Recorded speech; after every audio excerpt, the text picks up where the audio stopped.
दा जोङो स्ट्रेट थाङोबा लोगोफोर जोङो मोनगोन डन बस्क' स्कुल। दा बे एरियाबो जोबोद डेभेलप जाबाय। सिगाङावहाय बेजोंहाय स्कुल दंमोन, स्कुलल' दंमोन बेहाय इनस्टिटिउसनफ्रा माखासे दखान दंमोन, नाथाय एफाग्राब डेभेलप जायाखैमोन। नोंथांमोना नायनानै लानो हागोन कैथलिक चार्चखौ, Catholic church, Don Bosco' school attached, मोनसे Catholic mission, famous Don Bosco School, top schools of Kokrajhar, one of the top schools here. Street Tanura, Batarmat area goglैबाय, स्कुला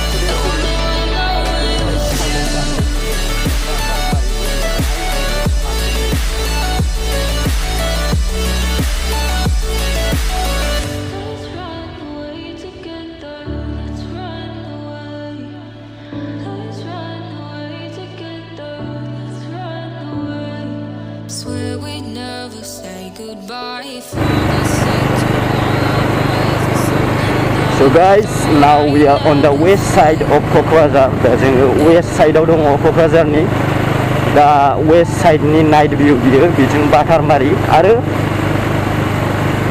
बेनिफ्रायनो राइट साइडजों थांबा, आगदाजों थांबा गौरां ब्रिजखौ मोननाय जासिगोन आरो बे गौरां ब्रिजनि लामायानो दतमायाव थांगोन। This right side leads to the famous Gaurang River of Kokrajhar town, and that right side will lead you to, the road will lead you to Dotoma and West BTC, West BTR. दा जोङो बाटारमारिनि मेन र'डआव फैबाय, बाटारमारि साइडनि मेन road आरो बे मेन र'डजोंहाय जोङो सिदा थाङोबा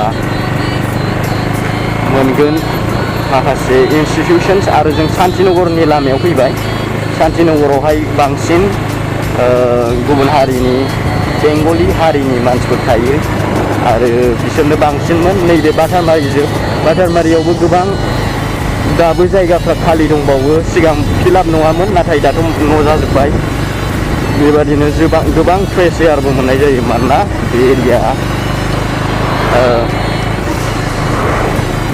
गौरांनि खाथि जायो, गौरां दैनि, बेनि थाखायनो दा गुसु मोनलायदों। I'm feeling right now very breeze, cool breezy air, feeling the cool breezy air because this is very close to the Gaurang river, that's why it is very cool out here. It's called Boro Batamari.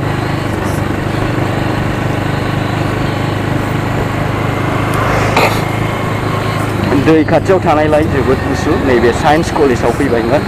दा left साइडआव जोङो नुनो मोनगोन science college Kokrajhar. बेबायदिनो science college Kokrajhar, बेहाय auditorium गोबां आरो हस्टेल्स, guest houses, बेबायदिनो शप्स, फास्ट फुड्स दङ। बेनिफ्राय जों शान्तिनगराव हाबो, शान्तिनगर एरियायावहाय हाबो, मानोना साइन्स कलेजआ शान्तिनगर एरियाजोंनो एटाचखा नालाय। लोगोफोर, नोंथांमोना भिडिअखौ जोबजासिम नाय आरो हायोबा नोंथांमोना अननानै लाइक आरो कमेन्ट खालाम। बेबादिनो आङो सानावबो मोनसे गोदान भिडिअ बानायगोन, साननि भिडिअबो बानायगोन, एक्सप्लर खालामनाय, सानावहाय राइड खालामनाय टाउनावहाय, view of the town of the daytime. I will even show the daytime view. So you guys like, नोंथांमोना मोजाङै लाइक खालाम आरो कमेन्ट खालामना हो। आं प्रफेसनेल इउटुबारबो नङा, नोंथांमोननि सापर्टखौ नांगौ। बेबादिनो आं टाइम टु टाइम नोंथांमोननो एन्टारटेनमेन्ट भिडिअ आरो लोगोसे बेबादिनो ट्रेभेल बा बाइक राइडिं भिडिअसबो खालामबाय थागोन। बियो शान्तिनगराव हाबबाय लोगोफोर। बे एरियाया गोबां फुराना, बेहायबो नों दखानदारफोरनि, साहा दखान होग्रा क'क्राझाराव दखानदारफोरनि बे एरिया जाहैबाय। आरो बिथिं फेमास स्कुलबो दङमोन, वान अफ द गोजाम स्कुल, अल्ड स्कुल्स क'क्राझार टाउननि, बे जाहैबाय बेबिलेन स्कुलाबो बेजोंनो दङ लोगोफोर। नोंथांमोना दा नुगोन गोबां फेमास, गोबां स्कलार्सफोर ओंखारदों आरो बै समनि इंलिश मिडियाम स्कुल बियो, अल्ड डन बस्क'निफ्राय गोदानसिनमोनथाय नाथाय गोबां ओल्ड स्कुल आरो बेबो इंलिश मिडियाम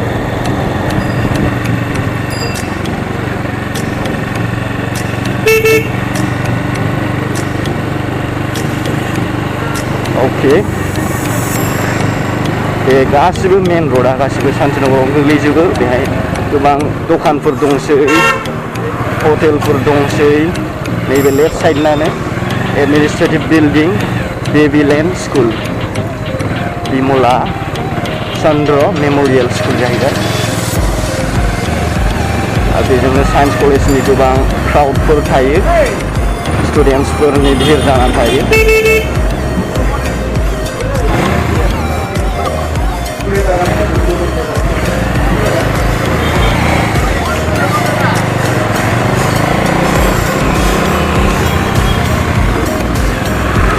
फुजा टाइम दुर्गा फुजा दिवाली बेफोर टाइमाव बेहाय जोबोद ट्राफिक जायो आरो बेहाय गोबां मानसिफोर नायनो फैनाय जायो आरो बिराद गिदिर गिदिर फुजा जायो बेहाय फेस्टिभेल साजायनायफ्रा मानोना बेहाय गुबुन हारिया बांसिन थायो नालाय आरो बेजोंबो जानाय लोंनायनि बेदरनि मार्केट दङ बोरमा बेदरनि बेहायनो बांसिन बोरमा बेदर ना मोननाय जायो नैबे राइट साइडनि लाइनावनो बेयो बिराद गोजान बेहाय मार्केट जायो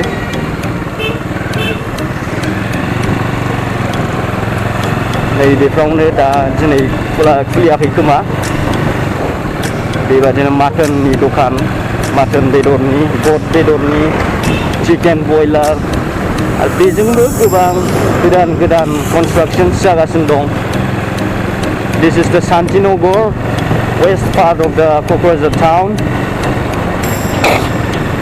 famous for its tradesmen and merchants दखानदार आरो गलादारफोरनि एरिया आरो बे स्ट्रेट लामायानो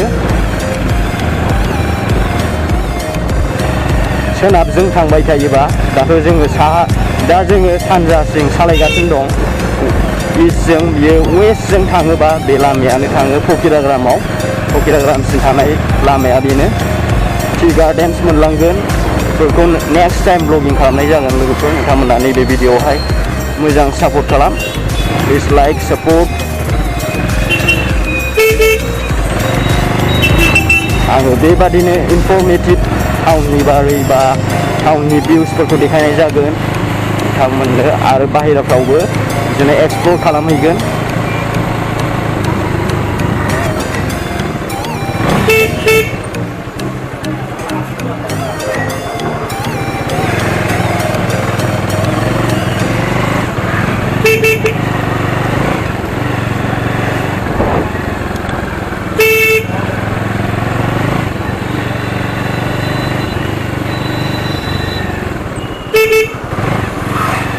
दा जोङो रेल गेट एरियायाव मोनफैबाय बेजोंहाय जोङो खोला थांबावबानो रेल गेट नाथाय आङो थांगासिनो दङ साहाजों बा साइडथिं मोनफैबाय बेबो जेडि रडनिनो जाहैबाय खर'सा जाहैबाय लास्ट पार्ट बे जेडि रडआ बिसिम मोनफैयो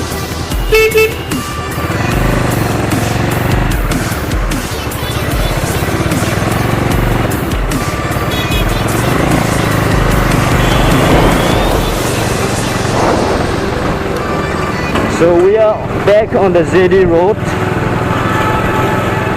of the Kokrajhar town. This is the night view. नोंथांमोना बे नाइट भिउखौ मोजां मोनदोंबा नोंथांमोना चेनेलखौ साबस्क्राइब खालाम आरो लोगोसे नोंथांमोना बेल आइकनाव थुनानै ला नोंथांमोननि लोगोफोरखौबो साबस्क्राइब खालामफिन जाहाथे बेबादिनो राइड भिडिअसफोरखौ आरोबाव आं लाबोयो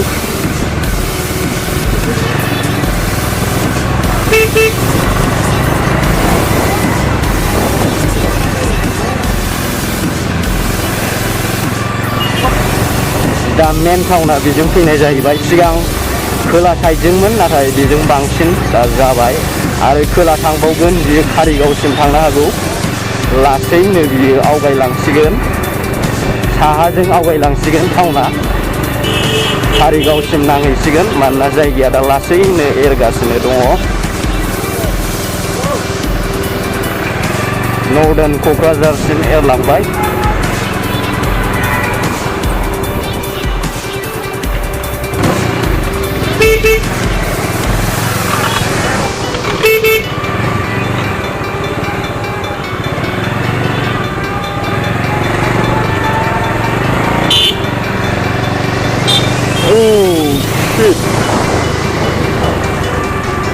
नैबे फेमास बाजै हटेल आंनि लेफ्ट साइडआव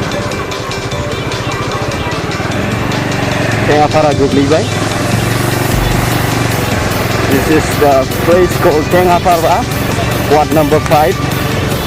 दा मिडल एरिया जाहैबाय बियो क'क्राझार टाउननि सबसे मिडल स्टेशन आरो town, highway, high road, bus गासैजोंबो मोजाङै कानेक्टेड जानाय जायगायानो जाहैबाय बेनो टेङापारा टाउननि। थ' लोगोफोर बाजै हटेलाबो बे टेङापारायावनो दङ, गोबां पुराना हटेल क'क्राझार टाउन। थ' लोगोफोर आं बेहायनो भिडिअखौ एन्ड खालामनो सानबाय। नेक्स्ट टाइम डे टाइम भिडिअखौ बानायनाय जासिगोन।